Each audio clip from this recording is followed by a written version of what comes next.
जिंदगी में कई बार ऐसा होता है कि जब हम अपने सोचने का तरीका बदलते हैं तब हमारी जिंदगी भी बदल जाती है। जिंदगी में जो कुछ भी होता है वो सिर्फ 1% ही होता है, बाकी 99% तो हम जो हुआ है उसके बारे में क्या सोचते हैं, यानी कि हमारा रिएक्शन ही होता है। एक लड़का था जो देख नहीं सकता था। ये लड़का भीख मांगकर अपना जीवन गुजारता था। एक दिन ये अंधा लड़का हर रोज की तरह एक बड़ी सी बिल्डिंग के आगे बैठकर भीख मांग रहा था। उसी समय वहां से एक अमित नाम का लड़का गुजरता है और इस अंधे लड़के को भीख मांगता हुआ देखता है। अमित उसी बिल्डिंग में एक ऑफिस में काम करता था। जब अमित ने देखा कि ये लड़का भीख मांग रहा है तो वो उसकी मदद करने के लिए उसके पास पहुंचता है। अमित वहां जाकर देखता है कि इस लड़के के पास एक डिब्बा है और उस डिब्बे में थोड़े सिक्के भी है। कुछ लोग आते हैं, इस लड़के को पैसे देते हैं और कुछ लोग उसे बस देखकर ही चले जाते हैं। अमित ने यह भी देखा कि इस लड़के के पीछे एक बोर्ड लगा हुआ था जिस पर लिखा था कि मैं एक अंधा लड़का हूँ, मेरी मदद कीजिए।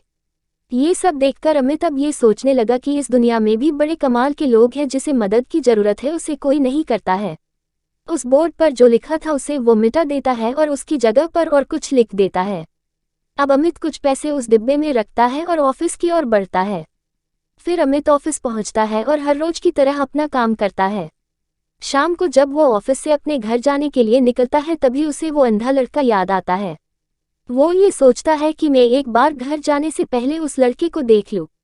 मेरे लिखने की वजह से उसके जीवन में कोई बदलाव आया है कि नहीं। वो अब उस अंधे लड़के के पास जाता है। उसके पहुंचते ही वो लड़का खड़ा हो जाता है। वो कहता है कि भैया, मैंने आपको आपके आने की आहट से ही पहचान लिया। आप वही है जो सुबह आए थे और मेरे इस बोर्ड पर कुछ लिख कर गए थे। मैं आपको सिर्फ इतना पूछना चाहता हूँ कि आपने ऐसा क्या लिखा था मेरे बोर्ड पर कि जो भी यहाँ से गुजरता है वो मुझे कुछ ना कुछ देकर ही जाता है। अमित ने कहा कि मैंने जो तुम्हारे बोर्ड पर लिखा हुआ था उसे मिटा दिया। तुम्हारे बोर्ड पर लिखा हुआ था कि मैं एक अंधा लड़का हूँ, मेरी मदद कीजिए, मैंने उसको मिटा दिया और ये लिख दिया कि आज का दिन बहुत खूबसूरत है लेकिन मैं देख नहीं सकता हूँ।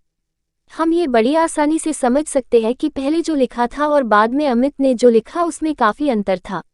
अमित ने जो कुछ भी लिखा था वो एक नई सोच थी और ये लाइन पढ़ने वालों में भी पॉजिटिविटी फैला रही थी, इसलिए लोग इस लड़के को कुछ न कुछ जरूर देकर ही जाते थे। अगर हम हमारे सोचने का तरीका बदल देते हैं तो हमारी जिंदगी भी बदल जाती है। अगर आपको हमारी स्टोरी अच्छी लगी हो तो अपने दोस्तों के साथ भी शेयर कीजिए और कमेंट में ज़रूर बताइए कि कैसी लगी हमारी